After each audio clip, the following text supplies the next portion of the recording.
Welcome to it, ladies and gentlemen, another sizzling episode of the Treetop Show, the show that makes sure that you, the youth of South Africa, stays inspired and motivated. My name is Pila Mazibuwa, and today we're all the way in Pretoria at Armscor, where we are going to be sitting down and picking the brains of the CEO. Who am I talking about? Mr. Kevin Workford. Let's go inside and meet up with him. Mr. Kevin Wakeford, how are you, sir? I'm well, how are you? I'm very well, thanks. Welcome. Thank you so much. My name is Pila Mazibuwa from the Treetop Show. Hi, We're here to Pila. pick your brains. I'm going to allow you to do that. Then let us proceed.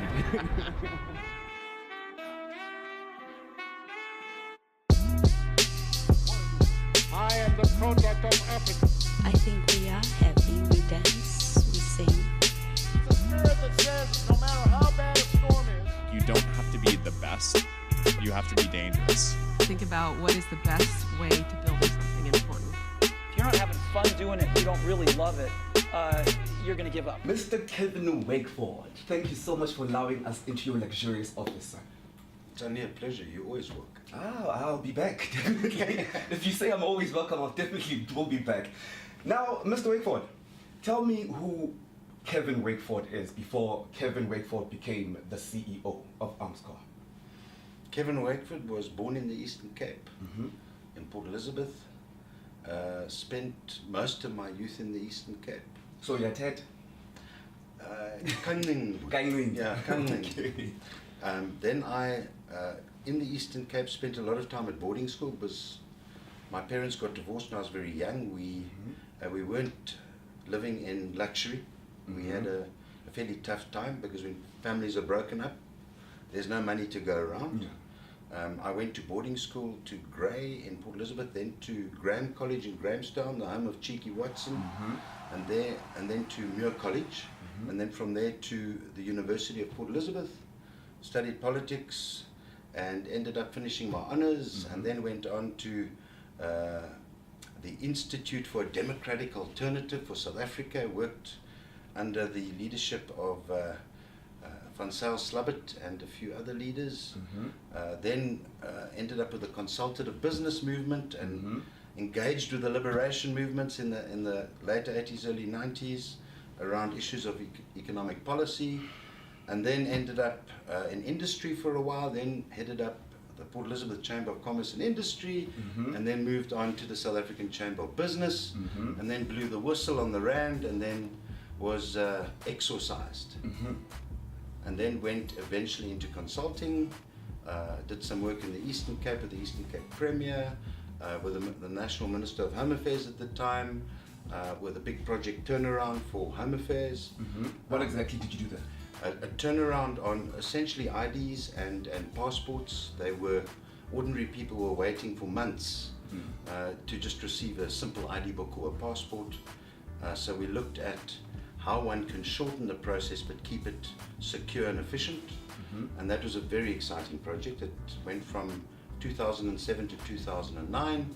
And in between I've done ad hoc work across the board with the private and public sector. And today I am sitting for my sins at Armscor, where we believe, and I believe, if we can assist in turning around this institution, we can assist with building South Africa and Africa as a continent. And that's what we're busy with at the moment. I've been here for 7 months, and it's certainly been an exciting ride. It's been exciting, right? Yeah. Yo, what a mouthful. Now, I want to find out more about you growing up as a kid, because the Treetop Show is all about motivating and inspiring young people to become leaders of tomorrow as well. Tell me who Kevin was in primary school and high school. You look kind of naughty. Yeah. I think I've always had a naughty side to me. Yeah. A bit of a rebel. I had my fair share of caning at school. What encouraged you, what inspired you to study what it is that you studied? I think it was my father who nurtured political awareness, and then there were a number of teachers at school who pointed towards injustice. And of course I grew up in a province that was very politically alive, the Eastern Cape. And there were a lot of, let's call them whiteys, who were very involved. You take the Watson family, who were very involved in non-racial rugby, who Cheeky Watson sacrificed his Springbok potential of playing for the Springboks, went and played for Kwaru and then Zweru in the townships in Port Elizabeth. His family was alienated. They burnt their house down, the security establishment. There were times where they didn't even have food. But because I came from a similar generation and I became friends with them, it conscientized me and made me aware, particularly at varsity, what we were fighting for, you know. So I became very involved with the ANC underground, very involved with trying to make a difference, but understanding as a whitey, my strength was within the establishment. So we had to try and change things from within, and you do experience alienation as a result of that. You do get pushed because aside. you're basically supporting something that the majority of the time is not supporting. You're seen as perhaps a sellout, as a turncoat, as someone who stands for things that no one can really understand, because people generally worldwide follow the mainstream. They follow they take the route of least resistance in most cases. Even today in South Africa, you have a lot of that. We have the fortune of a constitutional democracy, etc., but we have huge injustice, huge gaps in terms of inequality, what I call the wage gap, the wealth gap. The Gini coefficient in South Africa is the highest in the world. That's the gap between the rich and the poor. So the struggle basically still continues, just taking another form. The struggle now can be conducted within a constitutional democracy. So it's not always about might. It's not always about robust protest. I think it's about being clever, and it's about doing things at times where you have to adjust the machinery of the system in order to get those who are outside of economic participation into the system to enjoy the fruits of wealth generation. So I'm not going to march down the street with a banner. I think those days are over, but we have to find ways that are smart and clever to make change, and I believe we're starting to do that even at Armscor. Okay, so in tertiary level, you were part of the people that tried their very best to make change. After tertiary, once you got your degree, once you got your diploma, what did you do? I was very involved in two specific NGOs. The one was IDASA, the Institute for a Democratic Alternative, which was set up to promote non-racialism and democracy. Unfortunately, I had a clash with the leadership at a stage. I was still a young, angry student, very idealistic, and I believed that funding wasn't being channeled in the right direction, and I resigned. I then ended up with an organization called the Consultative Business Movement, where I had a board of corporate leaders. So you can imagine I've come out of, let's call it the field of protest and the field of conscientization, and now I had to try and instill a level of economic change in the country, and let's call it to prepare or to get ready the private sector in the Eastern Cape to engage with the liberation movements. And we did engage. So for a lot of the time I was involved in trying to change and prepare my communities that I was involved in at a provincial level and at a local level. From there, it was the 94 elections. There was already significant constitutional change, and then moved into mainstream business, but trying to bring about unification with NAFCOC. So I joined SACOB, I became the head of SACOB, the South African Chamber of Business, and actually we went through establishing a treaty which ended up in a single organization, a non-racial organization, but it was rubbished by the elite, both black and white. And then I blew the whistle on the rand when I felt the currency was being manipulated and the country was used. The wealth of the country was being diluted for all people, and disposable income, because everything's dollarized these days. And then went into a phase where I really had to sit back and think about who I am, what I am, why have I allowed myself to be completely pushed aside. So achieved a lot, but then was pushed aside because I stood for more change. And the feeling within organized business at that time was not to change anymore. With all the difference that you made within the province and within South Africa, who inspired you to make that difference? Yeah, I think it was a whole variety of people. I don't think it was one person.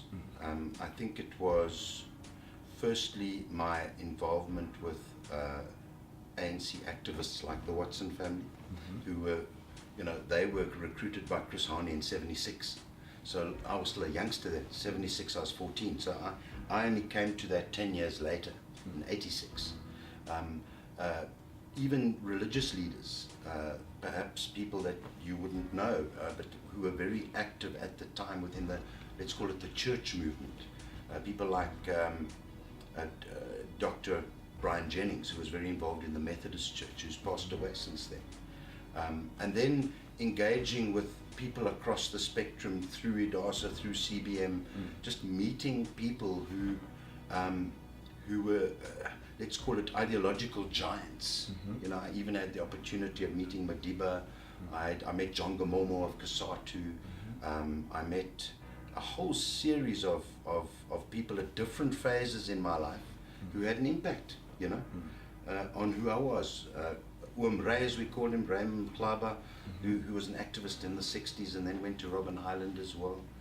So I had the privilege of engaging with some great minds and with people who had steadfast commitment and self-sacrifice. And then just a person like my mother who sacrificed everything to give me an opportunity, my brother opportunity in life, where she had nothing. To this day, she still catches a kwela in Port Elizabeth. She doesn't have a car, and she's never had a car. People like Theo Kabaka, who I grew up with, who's now a giant within the Anglo Gold Group, but we were quadrins together in the Eastern Cape, and he taught me maths because he was brilliant. Today he's a metallurgist, and he heads up the uranium division of Anglo Gold.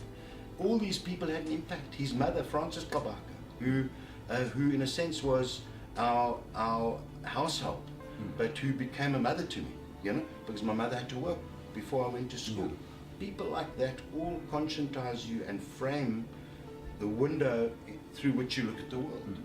So that's how I grew up, So someone that is sitting at home, a young boy, a young girl, who happens to be in the same situation that you were in, what words of advice or how would you inspire them to change their situation? Firstly, I would say look for people who can give you guidance and establish a relationship with them. And a relationship's based on sharing risks and rewards. So a relationship can never be one way. You've always got to add value to someone else's life in order for them to add value to yours. So engage with people like that and spend time with them. Don't give up on them. Even if they initially shun you, just keep pressing in. Because at some stage, the connection's going to take place and the current's going to flow. And it's people like that who, over time, because it's all about time. It's about Nothing the happens time overnight. value of a relationship. You've got to put time in. Some people think you can buy people with money. You can't. It's too instant. It's about spending time with people and drawing down on their knowledge and on their perspectives and on their wisdom. That's why I believe grandfathers and grandmothers and great aunts and great uncles are very important in any situation. My grandmother played a huge role in my life because she was a community activist. She would feed people who'd come to the door that she knew by their first name, and everyone called her Ma, meaning mother. Yeah. But she was English, but they called her Ma because the community was mixed, So it's really about understanding the value of older people, and we've lost a lot of that. We've lost that, where they are maintained and kept in the home in order to transmit their wisdom, their compassion, their knowledge. Parents are there to provide some level of regimentalism, some level of discipline. Grandmothers and grandfathers, Pass on. or older members of the community, are there to nurture and to assist and to advise. And we've lost that because often they get pushed out, they get pushed away. And then another thing that's important is an understanding of the transient nature of life, because it informs how you live. A lot of people in the past, in let's say 40, 50 years ago, when someone passed away, you would even see the body lying on the table in the house. It was being cleaned by someone within the family and prepared for burial. We don't see that anymore. We may see the body just before it's buried, where you have, you know, a sighting of the body. But it's not good enough. We've lost that understanding that tomorrow may be the last day. And if you have that perspective on life, then you live it differently. You don't live it for self. You live it for a broader community. The Xhosa say, so we're all part of something. We can't be divorced from a whole. We're all part of a whole. And the whole is informed by relationships, which are developed through trust, through mutual value, through time, and through respect. I like what you said about the fact that everything takes time. In order for you to get to a certain position that you want or you see yourself getting to, it takes time. It doesn't happen overnight. And what the youth of today thinks is everything happens within the snap of the fingers. It's all instant gratification. And that's probably the most foolish thing that anyone can believe. So time. You do have people who perhaps have lucky breaks. You have people who see instantaneous success, but they often lose it instantaneously. Whereas you see someone like Madiba, who spent 28 odd years on Robben Island or within the prison environment, who never ever wasted a day. He studied during that time, he read, he prepared himself for January or February 1990. He prepared himself for that. And he made the maximum impact at the time. But he had to wait for, decades before that was achieved. But he never stopped preparing himself. He never gave up. He never lost hope. And he kept sharpening his knife or his sword, I'm just using a metaphor. But that's what he kept doing. And we've got to do that in life. We must never. I was alienated for 13 years after the Rand Commission. I was pushed out, but I'm back.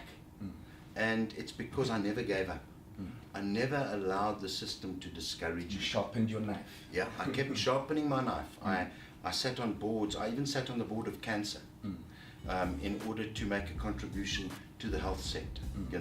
I've sat on many NGO boards. So how many different sectors have you been involved in? I've been involved in every sector. Every single sector. The financial sector, the industrial sector, the academic sector, the NGO sector, including charity NGOs, business NGOs. I've been involved in government at provincial and national level. I've been involved in public entities, as I am now. I've been well prepared. Life has prepared me well. And one's got to always be open to take on a menial task.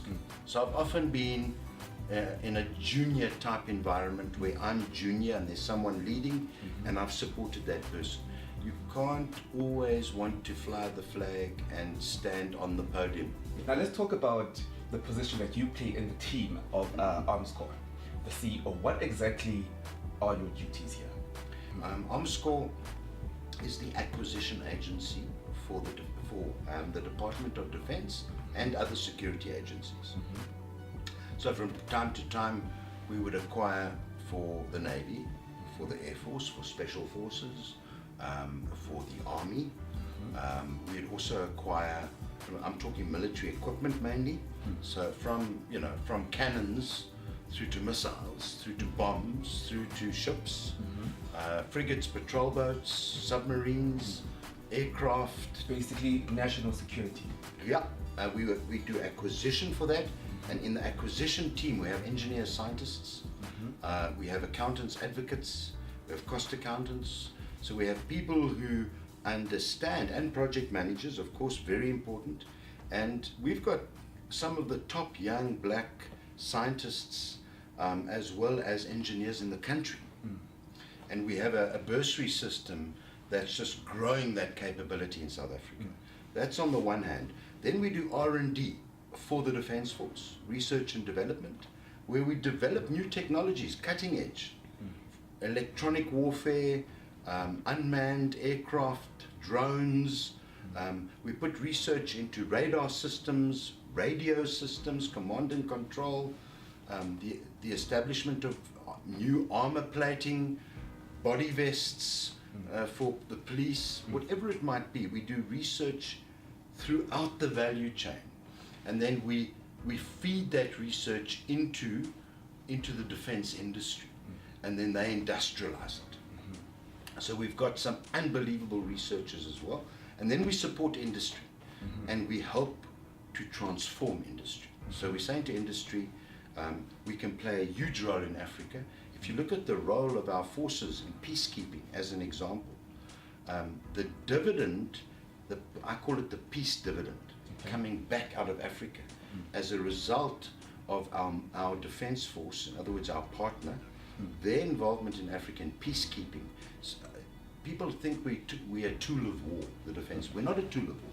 We're a tool of peace, because we're bringing peace, stability, which brings prosperity for Africa.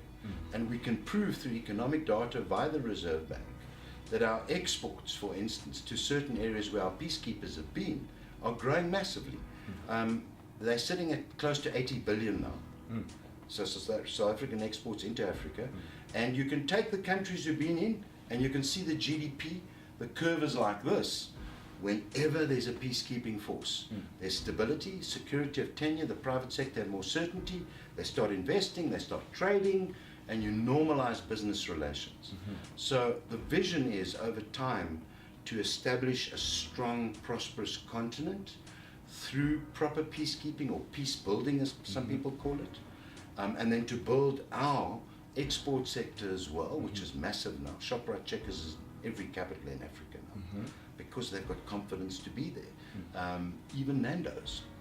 You'll find Nando's throughout Africa. You'll find MTN in many countries. You'll find Vodacom in many countries. You'll find Southern Sun, Sun International, Tsogo Sun, all over Africa. It's because of the peacekeeping efforts of the defense force. Now, let's say I just finished my matric and I'm very interested in joining Armscor. What is it that I need to go and study? Well, we always say that engineering, particularly mechanical engineering, but there are other forms of engineering. Electrical can also assist. And if you really want to specialize, maritime engineering, which is very peculiar. It's not often offered in SA, but there are bursary programs for overseas. And then, of course, any form of science and research capability in the weapons industry. So we have two key strands, and then we have what we call a lot of technicians, people who have done different artisan type training, gone through apprenticeships, very important. And don't think if you're an artisan, you're a second-class citizen. In South Africa, you're a first-class citizen, because artisans in many cases are paid more than engineers. Why? Because they're not enough, and their skills are very important to build the country. So we encouraging that. There's a technical college being developed, strangely enough, in KZN in the Midlands, which is going to focus just on defense industry skills. Only. At an artisan level, and we're very excited about that. It's headed up by Dr. Kanyile. He's very active in that sector, and he's got a vision, and we believe in that vision. So we're gonna see where we can help to make that a reality. Mr. Kevin Wakeford, thank you so much for your words of inspiration. I hope and I pray and I believe that every single young person out there in South Africa heard your words of wisdom. Thank you so much for joining us. Thank you very much, Mr. Kevin. Good shot.